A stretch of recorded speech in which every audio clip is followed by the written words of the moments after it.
Ahmed is visiting the Gambia to assess capabilities and arrange the next course of action on what will be the first ever co-deployment of Bangladeshi and Gambian troops on the United Nations peacekeeping missions.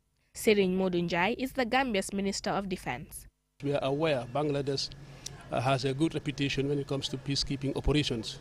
In fact, Bangladesh is one of the major contributing countries when it comes to peacekeeping operations.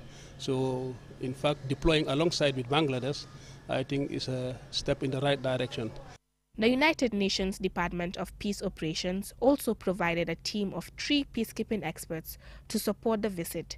One of the key decisions was for the Bangladeshi Armed Forces to dispatch a technical team to undertake a feasibility study to assess the readiness of GAF for a co-deployment in terms of training and equipment. General Sheikh Mohammad Shaifuddin Ahmad, Bangladeshi Chief of Army Staff, is confident the partnership will yield fruitful outcomes.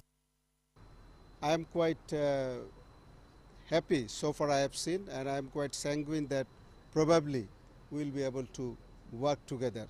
And the assessment, the technical team we have, they will continue to make their assessment, physically seeing different capabilities. But as of now, I am quite confident. And since Bangladesh Armed Forces attaches great importance in collaborating together, as the Honorable was mentioning, that it will help only in our capability building. And every time we share each other's capability learning, it only helps. Momodou Tangara, Minister of Foreign Affairs, expressed his excitement about the potential for a profitable cooperation between the armed forces of both countries. Today we are delighted and honored to receive the Chief of Defense Staff of Bangladesh, which is one of the first, if not the first, troop contributing countries in the world. So we want to see how best our armed forces can cooperate with them in the area of peacekeeping operation. The Gambia, though small, we are also a major troop contributing country, and you take it, you go by the size, we are one of the best, and we have very dedicated men and women who have served in many missions with a lot of honor and dignity. The bilateral arrangement between the two countries will harness the comparative advantage of the two countries in peacekeeping and enhance their contribution to the maintenance of international peace and security, as the Gambia has been a long-standing contributor of troops and police to UN peacekeeping. In fact, since 1997, the Gambia has sent peacekeeping forces to Sierra Leone, Kosovo, Timor-Leste, Eritrea, Liberia, Cote d'Ivoire, Sudan, Burundi, Afghanistan, Nepal, Chad and Darfur. Reporting for QTV News, I am Lena Igwenyiba. Now, stakeholders in the tourism industry commenced a 3-day review and validation of new proposed draft curriculum for agri-food processing and packaging industry on Monday. The convergence, organized by the Gambia Tourism and Hospitality Institute, is funded by the GIZ RSDF project, and Sumane Sonyasi has the rest of that story. The development of a framework to promote traditional and national hospitality assets is welcomed by authorities in the hospitality industry as a major achievement. It is expected to help shape the skills of hospitality professionals, especially young people. Dauda Sise, Permanent Secretary at the Ministry of Tourism and Culture, and Mamadou Lamin Singate, Director General of the Gambia Hospitality Institute, emphasized the importance of this meeting and the need for innovation and excellence in the industry. They also spoke about the important economic role of the agri-food processing sector. This workshop serves as a platform for collaboration where experts from various fields can come together to share insights, challenge existing paradigms, and collectively shape the future of our curriculum. Today we embarked on a journey that holds great promise for our future and the future of our beloved nation in its agriculture and agro-food processing strive. This workshop marks a critical milestone in our continuous efforts to ensure the quality of education and training in agro-food processing, ensuring that we equip our students with the necessary skills and knowledge to strive in the vital agro-food industry. El Haji Ahmed Nyas, A consultant from Senegal, whose team developed the draft curriculum, thanked the government and GTHI for giving them the opportunity to contribute to what he says will be a game changer. He says once validated and fully functional, the new framework will transform the hospitality industry, especially the food processing and packaging industry. To join you all in what we consider to be an important process that will impact greatly on the food processing and packaging sector within the hospitality industry. Gambia and Senegal share a lot in common, and knowing how such a framework has helped in shaping our industry in Senegal, I am very optimistic. The development to document, review and validate this important curriculum is supported by the GIZ RSDF project. Stakeholders are now expected to vigorously scrutinize the draft curriculum before its validation on Wednesday. Antoine Sonyasi for KTV News. The Gambia Red Cross Society LRR branch, in collaboration with the security services and NEA, conducted a day-long cleansing exercise in Soma to commemorate the legacy of its founding father, Henry Dunant. Our regional correspondent, Bakari Balde, attended the exercise and he now reports. The Red Cross and Red Crescent movement is a global humanitarian network that operates in every country. It assists during emergencies, disasters, conflicts and other crises. In this regard, the Red Cross branch in Lower River region embarked on a cleaning exercise to celebrate the World Red Cross Day. Abubakar Dabo, the Red Cross branch officer of LRR, outlined the significance of the exercise. Basically, is for people to do away with indiscriminate littering, because looking at the community, you have so many places that are littered, and the government cannot do it alone. That's why, as a national society, we're here to complement government effort. Molifa Sise, the National Environment Agency Regional Inspector for LRR, said his office role is to provide the most needed resources and ensure the environment is free from health hazards. Because if today I'm protected and my family is not protected, then we are all not protected. So waste management, I think, definitely is a need, making sure that people see environment as their own. Because, when rain's starting, a lot of winds are coming up. That's blowing a lot of winds, causing a lot of, environment, polluted. We breathe in those airs. At the end of the day, we are vulnerable. We also seen people, dumping up their solid waste into the gutters. At the end of the day, it's definitely causing blockage, and then it could cause a flood. Suran Jallo, LRR's Red Cross branch regional area youth representative, highlights that the exercise is timely as it promotes health and social cohesion. He has this to say. It is important, and it is the responsibility of every citizen to make sure that your environment is clean, because a healthy environment breeds healthy life. So I will urge each and everyone to make sure you clean your environment and prepare for the rainy season before floods will happen or occur again in our society. And we also thank the volunteers for responding. They have responded very well, and every district is represented at the regional level here. And we also thank the partners for also responding, especially the NEA for providing the materials, and also the chief for providing the tractor for make sure that we take our waste. Halimat A. Jallo, a volunteer, said she is delighted to join the exercise and mentioned the targeted areas for the activity. Mainly we're targeting the main road, because that's where most of the passengers and then drivers and traders be, and most of these traders do sell foods on the highway. So in that case, we make sure that where they are placing their foodstuffs that cannot be covered to be placed at a clean surface area. And inside the society too, there are certain places where behind the compounds. The theme for this year is "Everything we do comes from the heart." Therefore, the cleaning exercise pays tribute to people in the communities who offer their humanitarian assistance to the needy without expecting anything in return. For QTV News, I am Bakari Balde. From that story by our regional correspondent Bakari Balde, we'll now go for a short commercial break. And when we come back, we have some local, international, as well as sports news. Do stay with us.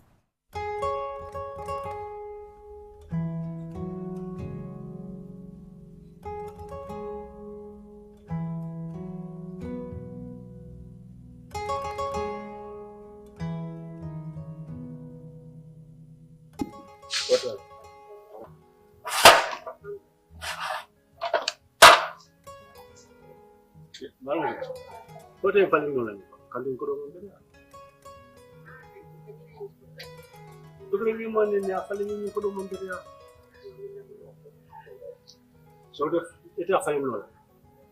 Okay.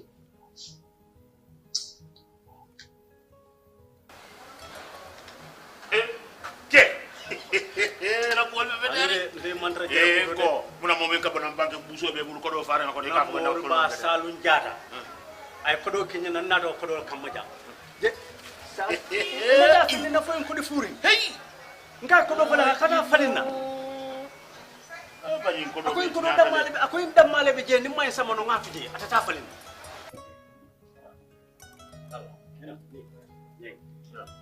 Assalamu alaikum. Baru. Kota. Ni ko do ta jant. Yo ni bari ko do man be. Ni ta ko di kendo re dila. Ni ko do man be da jibe, ko do fam jibe, jol jibe be faram faram. Fayla. Ni jibe ya ja. Man be da. Iba falin nale. Central Bank ye memfo. Inal toliye yal safe ye memfali ali yalo. Iko clean note policy. Kodi kendo al kalmol jowala. Nin kodi furi ngo kodi fundo al kamol sigal ka di mol. Amam betea ibe nyi mutalal e kodi kendo di ni wote. Memba kunna tolete yalo bita Central Bank. Andu memba kunna tol e kana van doleta de bole. So janno bebe tarraje kodo mutaya. Munega tawolantele yalo nko e nyanda kodi kendo di.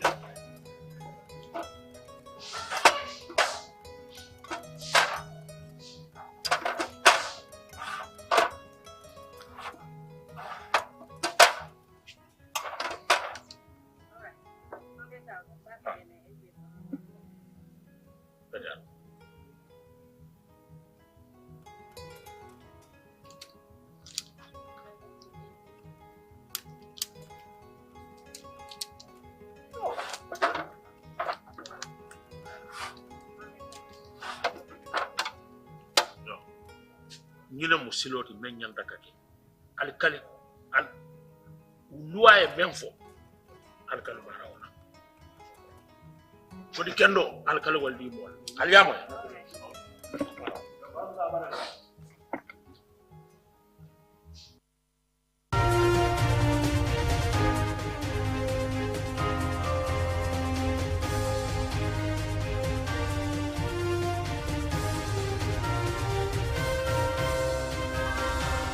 Welcome back from that break. If you're just tuning in, you're watching QTV News, and I am Jenna Bosonko.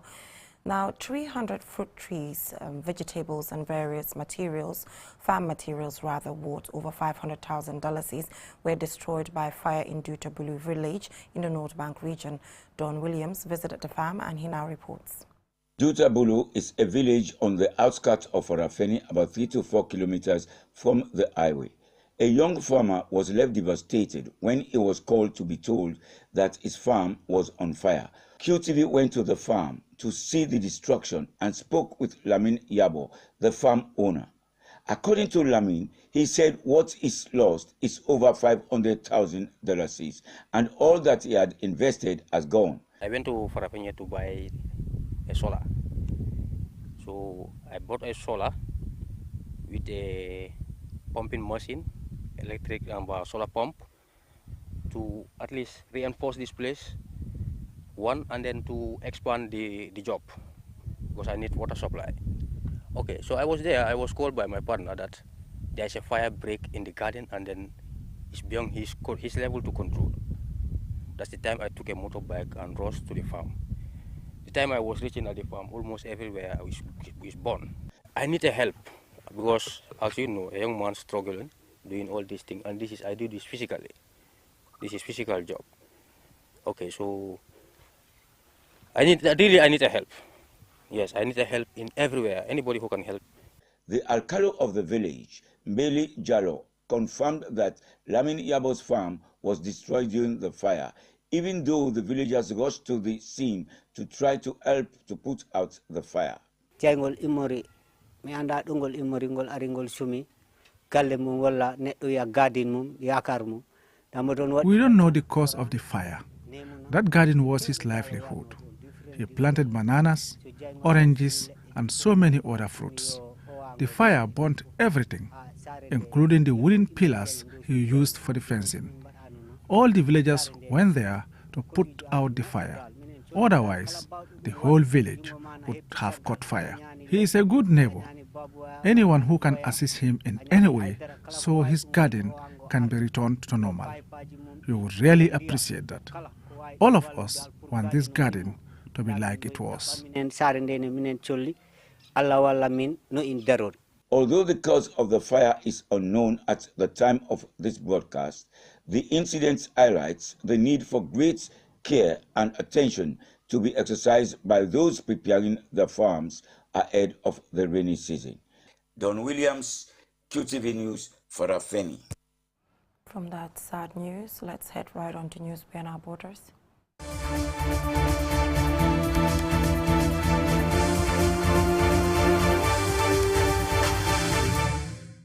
June 13 each year is observed as International Albinism Awareness Day, aimed at promoting understanding of albinism and combat discrimination against people with albinism. Aliou Cisse looks into it. Inclusion is Stunt is the theme for this year's International Albinism Awareness Day. It is built on last year's theme, United in Making Our Voice Heard. According to the United Nations, the theme seeks to raise awareness on the importance of ensuring the inclusion of the voices of persons with albinism in all sectors of life. Albinism is described as a rare, non-contagious, genetically inherited difference present at birth. However, both parents must carry the gene for it to be passed on, even if they do not have albinism themselves.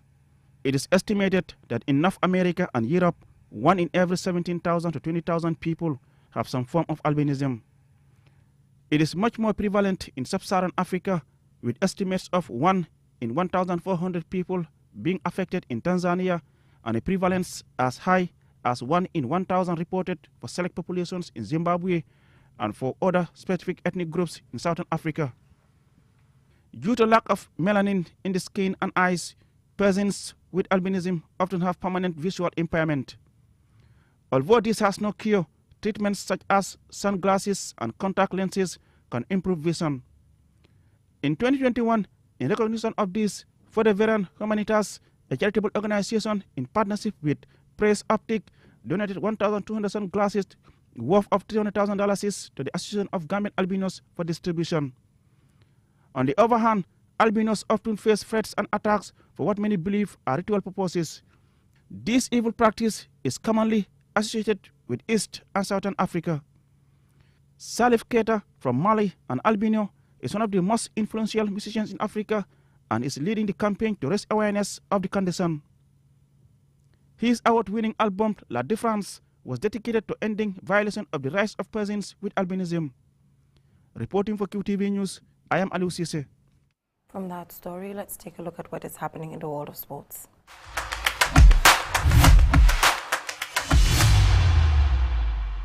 Now, the members of Shaolin Wu Tang Kung Fu Club in Banjulinding, in collaboration with the Gambia Kung Fu Wushu Federation, over the weekend held their annual graduation ceremony of 50 students with different ranks.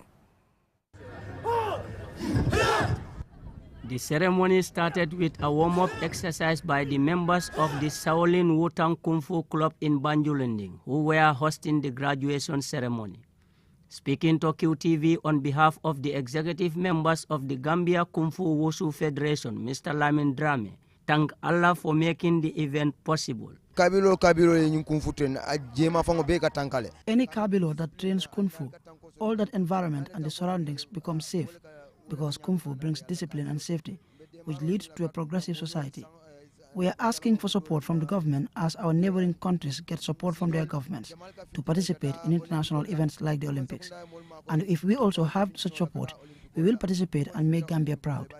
Abdul Sakur Bajan, the master of Shaolin Wu Tang Kung Fu Club in Bijilo, expresses delight for what he calls a great achievement in the history of Kung Fu in the Gambia. I am very much happy because I have trained so many youths in Kung Fu who graduated and established their own Kung Fu clubs, till some of their students are now club heads. So, I am grateful for being a successful trainer in Kung Fu in the Gambia. The chief guest of honor for the occasion, Madam Aissatou Jambang, the mother of Shaolin Wutang Kung Fu Club in Banjulinde, expresses delight at having been chosen out of thousands of women in the community.